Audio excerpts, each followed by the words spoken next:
Israel Iran पर हमले कर रहा है, परमाणु ठिकानों को निशाना बना रहा है, तो ईरान के हमलों का खौफ इजरायल में भी दिखा है। इजरायल में लोगों का इस समय जो है वो बदहवासी और दहशत के माहौल से इस वक्त गुजर रहे हैं लोग। इजरायल के हमलों का पलटवार करते हुए ईरान लगातार मिसाइल और हवाई हमले कर रहा है, जिस वजह से लोग शेल्टर होम की तरफ भागने को मजबूर हैं, जो उनके लिए बनाए गए हैं, जो बंकर्स बनाए गए हैं, बाहर छिपने के लिए मजबूर हैं। आप जरा देखिए किस तरीके से अटैक हो रहे हैं और इसके बाद ईरान के हमलों का असर इजरायल पर बड़े स्तर पर पड़ रहा है।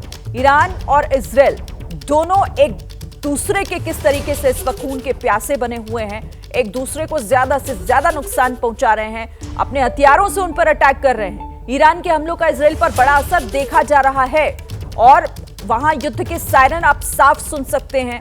और इसके साथ ही जो बंकर वहां पर पहले से बनाकर तैयार रखे गए हैं, लोग अब वहां पर छिपने को मजबूर हैं, क्योंकि उन्हें डर है कि कभी भी कोई भी मिसाइल, कोई भी बम उन पर आकर गिर ना जाए, उनके घर पर आकर फट ना जाए, और यही डर उन्हें बंकर में रहने को मजबूर कर रहा है। तो इस वक्त की सबसे बड़ी खबर है कि किस तरह से नुकसान हो रहा है इजरायल को भी और ईरान को भी, और डर का माहौल वहां की लोगों में साफ तौर पर देखने को मिल रहा है, चाहे वो ईरान हो, चाहे वो इजरायल हो, क्योंकि इजरायल में भी लोग बंकर में रह रहे हैं। तो दूसरी तरफ ईरान, आपको याद होगा और तस्वीरें भी आपने देखी होंगी कि किस तरीके से तेहरान को खाली करने के लिए जैसे ही कहा गया, तेहरान छोड़कर लोग भागने लगे। जो तेहरान के लोकल्स थे वो अपना घर बार सब कुछ छोड़कर दूसरी तरफ जाते हुए, सुरक्षित जगह जाते हुए दिखे। लंबी कतारों में तेहरान को छोड़ने की कोशिश करते हुए। अब दो तस्वीरें आपके सामने हैं, देखिए तेल अवीव में ईरान का बड़ा हमला।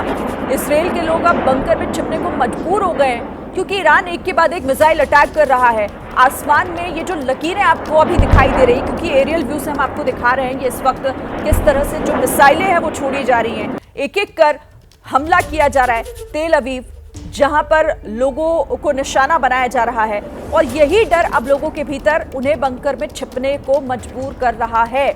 सरकार की तरफ से भी वहां की कहा गया है कि सुरक्षित जगहों पर ही आप रहें, और ये अलार्म इसीलिए लगातार लोगों के लिए बजाए भी जा रहे हैं। न्यूज रूम से मेरे सहयोगी नीरज इस वक्त हमारे साथ जुड़ गए, हम सीधे उनका रुख कर लेते हैं। नीरज, खतरा हर दिन के साथ बढ़ रहा है, चाहे इजरायल हो या फिर ईरान, दोनों ही पीछे हटने को तैयार नहीं, और हम तस्वीरें दिखा रहे हैं अपने दर्शकों को। जरा आप इन्हें एक्सप्लेन करिएगा कि कितना बड़ा खतरा जो ईरान की तरफ से इजरायल की तरफ बढ़ता हुआ। बिल्कुल शिरीन, बिल्कुल आपने ठीक कहा। अब 7वां दिन है आज युद्ध का। ऐसा लगता था कि इजराइल ने जिस तरह से बड़ा हमला किया था ईरान के ऊपर, उनके परमाणु संयंत्रों के ऊपर किया था, उनके शहर पे किया, उनके जो मिलिट्री कमांडर्स हैं उनको प्रिसिशन स्ट्राइक में जिस तरह से न्यूट्रलाइज किया था, उससे ऐसा लगता था कि ईरान जो है जल्दी घुटने टेक देगा। लेकिन ईरान ने साफ दिखा दिया है इन 6-7 दिनों में कि आखिरकार कितना बड़ा हमला वो इजराइल पर कर सकता है। ईरान के पास किस तरह की खतरनाक मिसाइलें हैं, और इसका जो हम लोग देख रहे हैं, जो आपने तस्वीरें अभी दिखाई हैं, वीडियो दिखाए हैं, वो दरअसल जो ईरान के पास जो हाइपरसोनिक मिसाइल्स हैं, फतेह मिसाइल जो उसने कल जो दागी है, जिसकी तस्वीरें आई हैं सामने, खास तौर से एक खास ट्रेजेक्टरी देखकर वो ईरान के ऊपर, इजराइल के ऊपर यानी तेल अवीव के ऊपर जो गिर रही हैं, उसको पकड़ पाना, जो इजराइल का जो आयरन डोम, जो एयर शील्ड है, जो उसने अपने आसमान में बनाया हुआ था, जिसको ऐसा लगता था कि उसको भेदा नहीं जा सकता है, उसको कहीं ना कहीं ब्रीच कर दिया है ईरान ने। ईरान की इन मिसाइलों ने, खासतौर से जो फतेह उनकी जो हाइपरसोनिक मिसाइल है, उन्होंने जो उसको किया है। ड्रोन से भी अटैक किया जा रहा है, यानी कि पलटवार, चाहे भले ही उनके मिलिट्री कमांडर्स मारे गए हों, उनके रक्षा मंत्री के ऊपर, रक्षा मंत्रालय के ऊपर हमला किया गया हो, लेकिन ईरान ने साफ कर दिया कि वो घुटने टेकेंगे नहीं। अमेरिका ने जो कहा था कि ईरान जो है उनके व्हाइट हाउस पे आ गया है और उनके सामने गिड़गिड़ा रहा है कि आप समझौता कर लीजिए, युद्ध विराम कर लीजिए, वो उसको लेकर जो ईरान के सुप्रीम लीडर हैं खामनेई, उन्होंने साफ तौर से कह दिया है कि हम पीस हो, शांति हो या युद्ध हो, उसको हम अपने कह सकते हैं कि उसको किसी के दबाव में आकर नहीं करेंगे, हम अपने आप करेंगे। और इसका ये दिखाता भी है।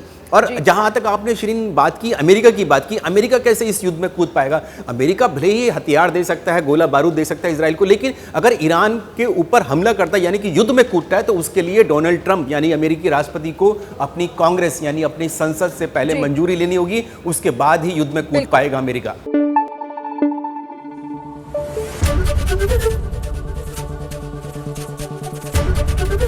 एबीपी न्यूज आपको रखे आगे।